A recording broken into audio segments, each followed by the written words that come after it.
Hello guys, welcome back to my YouTube channel. दोस्तों, हम पढ़ रहे हैं कक्षा 10 की साइंस, जिसमें आज चैप्टर नंबर 15 अध्याय 15 है और चैप्टर का नाम है गोलीय पृष्ठों पर प्रकाश का परावर्तन, जिसे आप इंग्लिश में बोल सकते हो reflection of light on spherical surfaces. तो उसमें हमने पिछली वीडियो में अवतल दर्पण द्वारा प्रतिबिंब को जानना और उसकी प्रतिबिंब की स्थिति कहाँ पर बनता है, ये सब हमने पिछली वीडियो में डिस्कस किया हुआ था। तो इस वीडियो में हम उत्तल दर्पण द्वारा प्रतिबिंब का बनना, ये कैसे बनता है, प्रतिबिंब की स्थिति क्या होती है, ये सब हम जानेंगे। तो हमने आपको पहले ही बता दिया था अवतल दर्पण के लिए प्रतिबिंब की स्थिति की 6 कंडीशन होती है, लेकिन उत्तल दर्पण के लिए हमारे केवल 2 ही कंडीशन होती है। उन्हीं 2 कंडीशन को हम पढ़ेंगे। तो हमारी पहली स्थिति आ जाती है कि जब वस्तु अनंत पर स्थित होगा, अनंत पर जहाँ की दूरी हमें ज्ञात नहीं होगी। जैसे यहाँ तक हमें दूरी ज्ञात है बट उसके आगे हमें पता नहीं है, तो ये हुआ अनंत हमारा। और अनंत पर कोई वस्तु ए बी रखी गई है। तो फिर देखिएगा आगे हम इसे लिखेंगे कैसे। लिखेंगे माना कोई वस्तु ए बी जो अनंत दूरी पर दर्पण से अनंत दूरी पर स्थित है।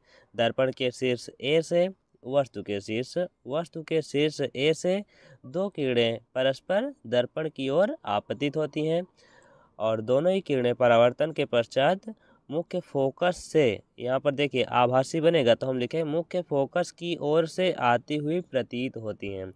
मतलब इसका मतलब हम अवतल दर्पण में वास्तव में मुख्य फोकस पर मिलती हैं, लेकिन उत्तल दर्पण में वास्तव मुख्य फोकस पर नहीं मिलेगी। हमें प्रतीत होगी कि सभी किरणें मुख्य फोकस से ही जा रही हैं।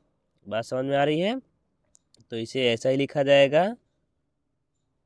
हम लिखेंगे माना कोई वस्तु ए बी जो दर्पण से अनंत दूरी पर रखी गई है। वस्तु के शीर्ष ए से 2 किरणें परस्पर दर्पण की ओर आपतित होती हैं जो दर्पण से परावर्तन के पश्चात मुख्य फोकस से आती हुई प्रतीत होती हैं तथा वस्तु का आभासी प्रतिबिंब कहाँ पर बनता है? मुख्य फोकस पर बनता है। तो हम इसकी कंडीशन क्या लिखेंगे, वो प्रकृति क्या होगी? अनंत पर स्थित वस्तु का प्रतिबिंब आभासी बनेगा, सीधा बनेगा, वह से अत्यंत छोटा मतलब बहुत छोटा बनेगा, वह दर्पण के मुख्य फोकस पर ही बनता है। तो उम्मीद है कि सबको याद हो चुका होगा। चलिए देखा जाए दूसरी कंडीशन क्या है हमारी। दूसरी कंडीशन ये हमारी, जब वस्तु अनंत तथा दर्पण के ध्रुव के बीच में स्थित होता है तो जब वस्तु अनंत तथा दर्पण के ध्रुव के बीच में स्थित होगा तो देखिएगा इसकी कंडीशन क्या होगी। हम इसे इस तरह से लिखेंगे कि माना कोई वस्तु है जो दर्पण के ध्रुव तथा अनंत के बीच में ये रखी गई है।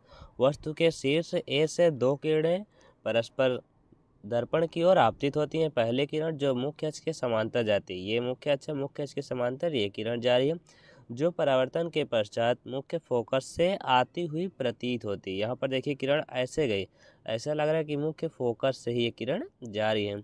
तथा दूसरी किरण जो वक्रता केंद्र से आती हुई प्रतीत होती है, जो परावर्तन पश्चात अपने ही मार्ग पर वापस लौट जाती है।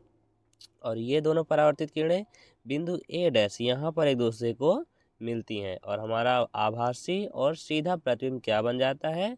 ए डैश बी डैश बन जाता है। बात समझ में आ गई? ये देखिए हमारा सीधी वस्तु का प्रतिबिंब सीधा ही बनेगा, जहाँ पर दोनों किरणें मिलेंगी हमारा प्रतिबिंब उधर ही प्राप्त होगा। तो यहाँ पर हमारा ए डैश बी डैश बन चुका है। तो इसमें हम लिखेंगे, इसकी प्रकृति क्या लिखेंगे?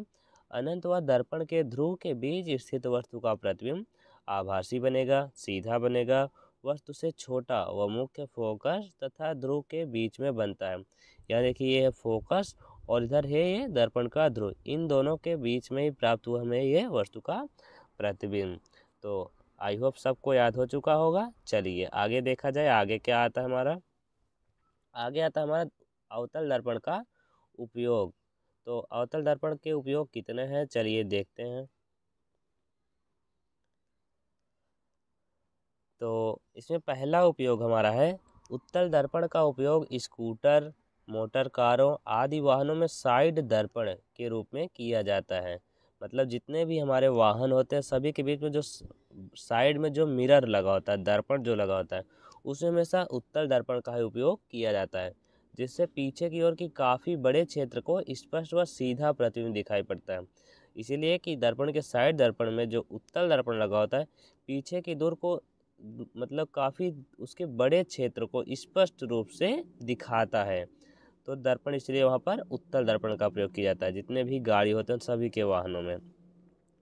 तो दूसरा आ जाता है हमारा उत्तल दर्पण का उपयोग गली तथा बाजार में लगे हुए लैंपों में परावर्तक पृष्ठ के रूप में किया जाता है, जिससे लैंप का प्रकाश अपसारी किरण पुंज के रूप में गली तथा सड़क के काफ़ी क्षेत्र तक फैल जाता है। जो हमारा बाजारों में लगा होता है बड़े बड़े लैंप जो लगे होते हैं उनमें भी यही उत्तल दर्पण का ही प्रयोग किया जाता है, जिससे उत्तल दर्पण प्रयोग किया जाता है जिससे वो क्या लगते हैं अपसारी प्रकाश किरण पुंज। ये हमने बताया था। अपसारी क्या होता है? अभिसारी होता है जो सब प्रकाश की समस्त किरणें एक ही बिंदु पर मिलती हैं या मिलती हुई प्रतीत होती हैं, होता है अभिसारी। और दूसरा था अपसारी। अपसारी जब प्रकाश की समस्त किरणें एक ही बिंदु से निकलती हुई या आती हुई प्रतीत होती हैं। यहाँ पर सारी किरणें एक ही बिंदु से निकल के जा रही हैं, होता है अपसारी किरण प्रकाश पुंज। तो आई होप आप सभी को याद हो चुका होगा। तो चलिए दोस्तों आगे हम देखते हैं आगे हमारा क्या है।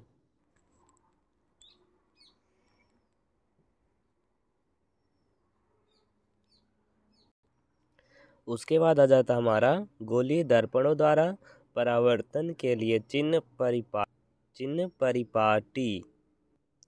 तो चिन्ह परिपाटी बहुत ही ज़्यादा इम्पॉर्टेंट है, ये इम्पॉर्टेंट है, आप इसलिए इसे ध्यान से देखिएगा। इस चिन्ह परिपाटी होता क्या है पहले आप जान लीजिए। गोलीय दर्पण जो होते हैं गोलीय अवतल उत्तल सब के लिए परावर्तन जब होता है तो वस्तु की दूरी प्रतिबिंब की दूरी जो फोकस दूरी होती सभी क्या प्लस में ली जाएंगी, कौन सी दूरी माइनस में ली जाएगी, वही चीज़ हमारा चिन्ह परिपाटी। तो उसी का हमें ज्ञान होना चाहिए तभी हम आगे कुछ डेरिवेशंस आएंगे उन्हें तभी हम कर पाएंगे जब अगर हमें चिन्ह परिपाटी अच्छे से पता होगा तो ध्यान से देखिएगा। पहला पॉइंट आ जाता है इसमें, दर्पण पर प्रकाश किरणें सदैव बाईं ओर से ही आपतित होती हैं। जैसे दर्पण हुआ, ये दर्पण ऐसा है तो प्रकाश की किरण सदैव यहाँ इस तरफ से आएगी, इसी तरफ से आएगी, कभी भी इस तरफ से लेफ्ट साइड से मतलब राइट साइड से नहीं आएगी, हमेशा लेफ्ट मतलब बाईं तरफ से ही आएगी प्रकाश की किरण। बात समझ में आ गई। उसके बाद आता दूसरा पॉइंट, सभी दूरियां दर्पण के ध्रुव से मुख्य अक्ष के साथ नापी जाती हैं। तो कोई भी दूरी होगी, जैसे यहाँ दर्पण है, यहाँ पर ये होता है ध्रुव, जो हमारा लेंस होता है दर्पण होता है उसका मध्य बिंदु होता है हमारा दर्पण का ध्रुव। तो कोई भी दूरी होगी, वस्तु की दूरी, यहाँ वर्ष की या वक्ता त्रिज्या वक्ता केंद्र कोई भी किसी की भी दूरी होगी सदैव यहाँ से ही इतनी नापी जाएगी, मतलब दर्पण के ध्रुव से ही सारी दूरियां नापी जाएंगी। और तीसरा पॉइंट क्या आता है हमारा, दर्पण के ध्रुव के बाईं ओर अर्थात आपतित किरणों की दिशा में नापी गई दूरियां ऋणात्मक चिन्ह के साथ ली जाती है। मतलब इसका हुआ कि आपतित किरण तो ये यहाँ से इस तरफ से आती है तो बाईं ओर ये इतना पूरा बाईं ओर है LHS है और ये इतना राइट हैंड मतलब दाईं ओर है। तो हमारा LHS जितनी भी दूरियां होंगी सभी ऋणात्मक होंगी। बात समझ में आ गई। जितनी भी दूरी होगी सभी ऋणात्मक होगी।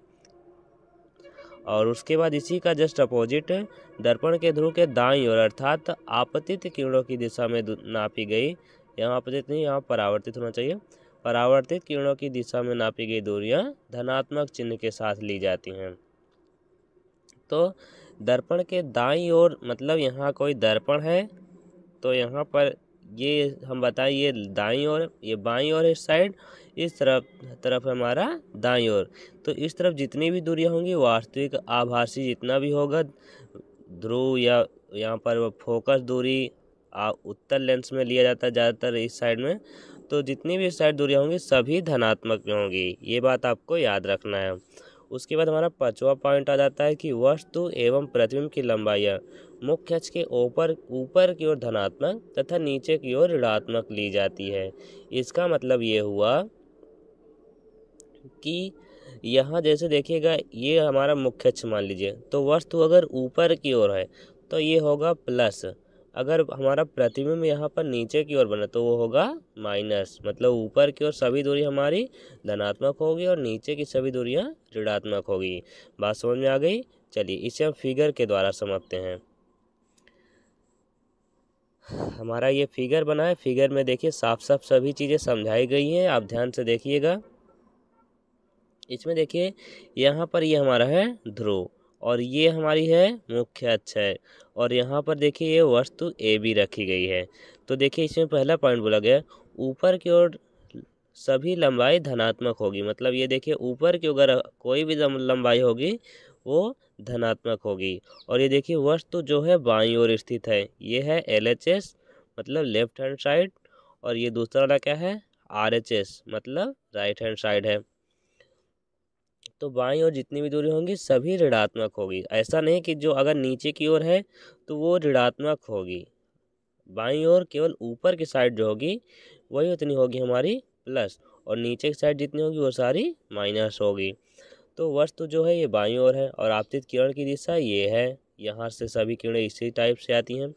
और ये जितनी भी दूरी ली जाएगी इस साइड देखिए ध्रुव के बाईं ओर की दूरी ऋणात्मक होती है, मतलब जैसे यहाँ ध्रुव है यहाँ वस्तु है, तो ध्रुव से वस्तु की दूरी u से प्रदर्शित करते हैं, बट -u लिया जाएगा क्योंकि ये वस्तु के बाईं ओर, ध्रुव से बाईं ओर है, मतलब दर्पण के बाईं ओर जितनी दूरी होगी वस्तु होगी, वक्ता त्रिज्या, वक्ता केंद्र, फोकस दूरी सभी ऋणात्मक होगी।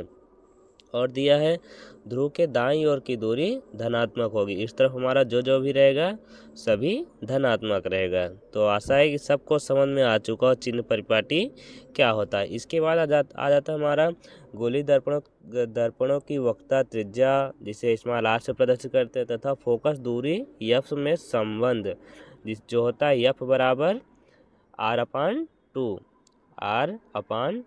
तो अगली वीडियो में हम इसका डेरिवेशन करेंगे, इसका प्रूफ करेंगे, जानेंगे क्या होता है ये सारी चीज़ें।